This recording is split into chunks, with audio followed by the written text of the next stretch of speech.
Hello friend, আমি অঙ্কুশ চলে এসেছি আবার একটা নতুন ব্লগ নিয়ে। আজকের ব্লগটা একটু অন্য রকমের। আমি এখানে একটা ঠাকুর বাড়ি আছে, মনসা বাড়ি আর কি। তো সেখানে আজকে বাৎসরিক পুজো আছে, আমি সেখানে মায়ের সাথে যাই আর কি, ওখানে ভট্টর হয়। তো আমরা সেখানে যাচ্ছি এবং তোমাদের বাৎসরিক যে পুজোটা হচ্ছে সেটা যতটা পারছি দেখানোর চেষ্টা করছি। আমি প্রায় এখন 1টা বাজে, সকাল থেকে পুজো শুরু হয়ে গেছে, এখন প্রায় শেষের মুখে। কতটা দেখাতে পারবো জানি না। এবং সেখানে ভোগ টোগ খাওয়া হয়। আমরা আজকে ভোগ খাবো না, কারণ আগের বছর গেছিলাম, প্রচণ্ড ভিড় ছিল, তার জন্য বুঝতে পারিনি। তো দেখি বিকালের দিকে গেলে যদি প্রসাদ পাই তাহলে বিকালের দিকে প্রসাদ পাবো।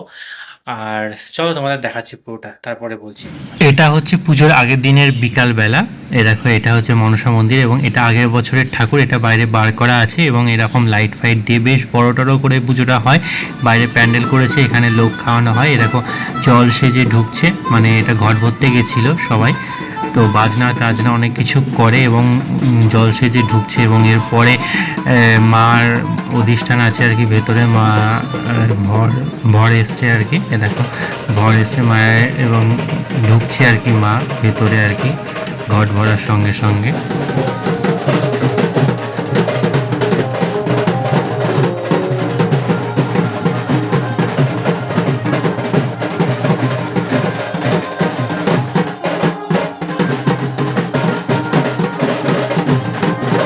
আমি প্রায় অনেক বছরই এখানে যাই, তো ব্লগটা করে ওঠা হয় না। আগের বছরও গেছি কিন্তু ব্লগটা করতে পারিনি। আমি যদিও 1 বছর হলো ব্লগ স্টার্ট করেছি, তো আমি এই বছরই ফার্স্ট ব্লগটা করলাম। তো এরকম অনেক লোকের ভিড় থাকে। এবার গরম বলে একটু লোকটা কম, কিন্তু আগের বছর প্রচুর লোক ছিল এবং খুব সুন্দর সাজিয়েছিল। আমি একটা ডকুমেন্টারি করব বলে আমি আর জিনিসটা করিনি আগের বছরের ব্লগটা। যাই হোক, ভট্টার হয়ে যাওয়ার পরে আমি আর কি পুজোর জন্য কিছু দক্ষিণা টক্ষিণা দিয়ে চলে আসি। এবং প্রতি বছরই আমি আগেই দিয়ে দিই, এবছর দেওয়া হয়নি কারণ সময় পাইনি, আমি কাজ নিয়ে ব্যস্ত ছিলাম। এবং এই দেখো, পরের দিনে পুজোর সময় অনেক লোকজন এসছে, কিন্তু এর থেকেও ডবল, মানে যার এসে তার 3 ডবল লোক থাকে। আগের বছর অনেক সাজিয়ে গুজিয়ে অনেক বড় করে পুজোটা হয়েছিল। এবছর এই গরমের জন্য হয়তো লোকজন বাইরের যারা ভক্ত আছে তারা আসতে পারেননি। তো এ দেখো, এখন পুজো চলছে এবং ভোগ নিবেদন হচ্ছে, এরপরেই শুরু হবে আরতি। এই যে পুজোটা হচ্ছে এটা প্রায় সকাল 10টা থেকে পুজোটা স্টার্ট হয়, প্রায় 5-6 ঘন্টা পুজো হয়। অনেক কিছু হয়, মাকে স্নান করানো থেকে আলতা পরানো থেকে অনেক কিছু, অনেক রকমের অনেক কিছু হয়।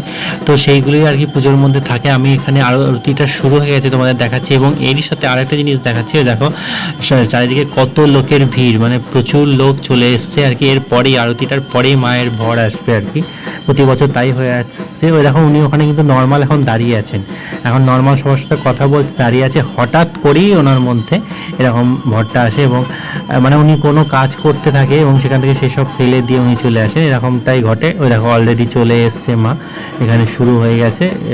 এবার দেখো রাস্তাটা ফাঁকা করে দেবে, সবাই রাস্তা ফাঁকা করে দিচ্ছে এবং মা ওই পথেই এগিয়ে আসছে, মানে ওরকমভাবেই চলে আসছে। এবং আর একটা কথা বলে রাখি, আমি যা দেখেছি আর কি, যার মধ্যে ভরটা আসে প্রচণ্ড কষ্ট হয়, তার কারণে এরকম এই যে ছেঁচড়ে ফেঁচড়ে এই যে কত রকমের কত কী করবে তোমাদের দেখাবো। মানে একটা শারীরিক মানে প্রচুর কষ্ট যার শরীরে আসে, প্রচণ্ড কষ্ট পায় সে। কারণ একটা মানুষ হিসাবে তো একটা মানুষের শরীর তো এরকম যা যা করছে এগুলোতে প্রচুর কষ্ট হয়, হাত পা প্রচণ্ড ব্যথা হয়ে যায়। আর এই গরমের মধ্যে জাস্ট মানে ভাবা যায় না। এই ভরটা কন্টিনিউ থাকে যতক্ষণ আরতি চলে, যতক্ষণ না আরতিটা শেষ হবে ততক্ষণ। এবং শুধু একজন না, এরকম আর একটা মা চলে আসবে এখান থেকে, মানে দুজন আসে এখানে, দুজনের উপরে ভরটা হয়। মেন ইনি, মানে এনার মানে মন্দিরে ইনি থাকেন এবং প্রতি বছরই প্রতি সপ্তাহে 2 দিন করে এখানে ভর হয়, বৃহস্পতিবার আর রবিবার। এবং সেই দিনগুলো তোমাদের দেখতে হয়। আজকে যে লোকটা দেখছো না, সেই দিন আর কি প্রতিদিন এরকম ভিড়টা হয় ওখানে। এবং মানে ভরটা বেশিক্ষণ থাকে না যদিও এসে, কারণ অনেক ব্যাপার থাকে, মন্দির ছুঁয়ে ফেললে বা কিছু উল্টোপাল্টা করলে বা কাছে গিয়ে অনেকে জানতে চায়, একজনের জন্য সবাই আর কি জানতে পারে না, অনেক কিছু অনেকে জানার থাকে, অনেক কিছু মাদুলি ফাদুলি নেওয়ার থাকে। তো যাই হোক, পুজোটা কমপ্লিট হওয়ার আগে আমরা চলে এসেছিলাম, আমাদের একটু তাড়াহুড়ো ছিল, আমরা ভোগ প্রসাদ কিছু গ্রহণ করতে পারিনি, কারণ আরও অনেকক্ষণ পুজো হবে। এবং তখন দেখলাম চেয়ার টেবিল পাচ্ছে এবং দিতে দিতে অনেক দেরি হয়ে যাবে। আর আগের বছর যা ভিড় দেখেছি, প্রচণ্ড ভিড় হয় এবং সেখানে দাঁড়িয়ে থেকে মানে ভোগ প্রসাদ গ্রহণ করাটা খুব চাপের ব্যাপার এই গরমের মধ্যেও। যেন আমরা চলে এসেছিলাম, এরপর গেছিলাম সন্ধেবেলা এবং সঙ্গে নিয়ে গেছিলাম রাহুলকে, কারণ রাহুলের আজকে ছুটি মঙ্গলবার, তো আজ মঙ্গলচণ্ডীর আছে বলে অনেকে হয়তো আসেনি, ভিড়টা কম লাগছিল। তো রাহুলকে নিয়ে গেছিলাম ঠান্ডার মধ্যে। সন্ধ্যেবেলা মানে সন্ধ্যাকালীন যে পুজোটা হয় সেখানে বাস্তু দেওয়া হয়, মানে মা নিজের হাতে কিছু ফুল টুল দেন, সেটাতে অনেকটা কাজ হয় বলে নাকি বললে ভুল হবে, কারণ আমার নিজেরও অনেক কাজ হয়েছে মানে এই বস্তুর কারণে। তো তার জন্যই আমার এখানে আসা এবং ভক্তি জন্মানো।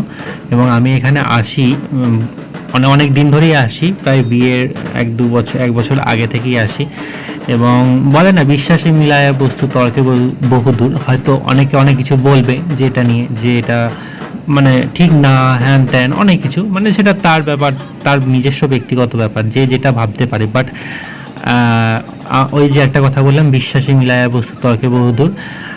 আমার কোনো একটা কারণের জন্য বিশ্বাস হয়েছে, তাই আমি এখানে আসছি এবং কন্টিনিউয়াসলি আসছি এবং 4-5 বছর ধরেই আসছি। তো এবং পুরোটাই দেখছি সামনে। তো অনেকের কাজ হচ্ছে বলেই না এত লোক আসছে এবং এত ভক্ত। এ দেখো রাহুল এসছে আর কি, রাহুল চোখ বন্ধ করে বসে আছে। তো ওরও কাজ হয়েছে একটা সময়, মানে যখন আসতো। ও তো আবার কন্টিনিউ আসে না, কোথাও কন্টিনিউ যায় না, মাঝে সাঝে হুট করে মনে পড়লে তখন যায় আর কি, এরকম একটা ব্যাপার। আর টাইমও পায় না সব সময়। তো যাই হোক, পুজো চলছে, এরপরে আর কি ভট্টা আসবে এবং মা আর কি বস্তু দেবে। এই যে বস্তু দেওয়ার বিষয়টা আমি পুরোটা ক্যাপচার করতে পারিনি, যে ভট যে এলো এই মুহূর্তটা আমি ক্যাপচার করতে পারিনি, কারণ অটোমেটিকলি দেখলাম একটা অদ্ভুত ব্যাপার, যে যখনই ভটটা আসছে এই মুহূর্তে আমার ক্যামেরাটা বন্ধ হয়ে গেল, মানে বন্ধ হয়ে গেল, অটোমেটিকলি বন্ধ হয়ে গেল। এবং তারপরে আমি আবার ক্যামেরাটা অন করে বাকি সমস্ত কিছুটা নিলাম আর কি। এবং যে মায়ের যে মালাটা গলায় নিচ্ছে, এটা আমি লম্বা করে একটা ভিডিও করেছি, সেটা আমি হয়তো ফেসবুকে বা অন্য কোথাও দেবো, তখন তোমরা যারা দেখো তারা দেখে নেবে। আর মালাটা মা ওইভাবে ভর আসার পরেই নিচ্ছে এবং তারপরে সবাইকে বস্তু দেবে আর কি। দেখো ভর চলে এসছে এবং আমি এই যে বললাম ভরের যে দৃশ্যটা নিতে পারলাম না, কারণ ক্যামেরাটা খারাপ, মানে ডিস্টার্ব করলো হুট করে সেই মুহূর্তেই, মানে ঠিক যে মুহূর্তটা ভরটা এলো ওই মুহূর্তটুকুনি। তারপরে কিন্তু আবার যাকে তাই নর্মাল আমি দেখো নিচ্ছি, আগে পুজো করছি, তার মাঝখানেই ভরটা এলো।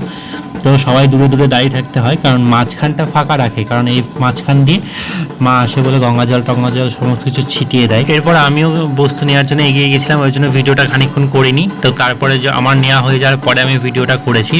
দেখো সবাই এগিয়ে গেছে, আঁচল পাচ্ছে সবাই, মিষ্টি আর কি সবার ফার্স্টে নিয়ে চলে এসছে। দেখো রাহুল পাচ্ছে না, মানে পড়ে যাচ্ছে মাটিতে, হাতেই দেয় কিন্তু রাহুল নিতে পারছে না। আমি বললাম একটু এগিয়ে যা, তো তারপর ও এগিয়ে গেল, দিয়ে ওইটা নিয়ে কোনো রকমভাবে পেয়েছে। ওর যা অবস্থা, একবার থরথর করে কাঁপছে, মানে পেয়েছে বলে। তো যাই হোক, ওটা নিয়ে চলে এলো। এবং এই জায়গাটা তোমাদের কথা বলে দিই, এটা হচ্ছে জল প্রকল্পের ওখানে যে একটা মাঠ আছে, খেলা টেলা হয় দেখবে পাশে আর কি। জায়গাটার নামটা আমি এখন ভুলে যাচ্ছি, রানীরচরের ওইদিকে, ওইখানে আর কি এই জায়গাটা। এবং পুজো টুজো হয়ে যাওয়ার পর প্রসাদ দিয়েছে সকালে, যেহেতু আমরা পাইনি তার জন্য বিকালে প্রসাদ পেলাম এবং প্রসাদ নিয়ে আমরা চলে এলাম। তো আজকের মতো ব্লগটা এখানেই শেষ করছি। নেক্সট আরও অনেক ব্লগ আসছে, আর এইখানে যদি তোমরা যেতে চাও যেতে পারো, আমাকে টেক্সট করো, আমি তোমাদের প্রপার অ্যাড্রেসটা দিয়ে দেবো। আর যারা অনেক কিছু বলবে, ভণ্ড অনেক কিছু বলতে পারো, সেটা তাদের ব্যক্তিগত ব্যাপার, কারণ আমি ফার্স্টেই বলেছি যে বিশ্বাসী মিলায়া বস্তু তর্কে বহু দূর। কাজ হয়, সম্পূর্ণ কাজ হয় কিনা আমি বলতে পারবো না, কারণ আমার সম্পূর্ণ কাজ হয়নি, কিন্তু কিছু কিছু কাজ হয়, যেগুলো হয় বলেই আমার যাওয়া আর কি। তো যাই হোক, আজকের মতো টাটা, আবার নেক্সট ব্লগে দেখা হবে। সবাই ভালো থাকো আর সঙ্গে থাকো, সাপোর্ট করো।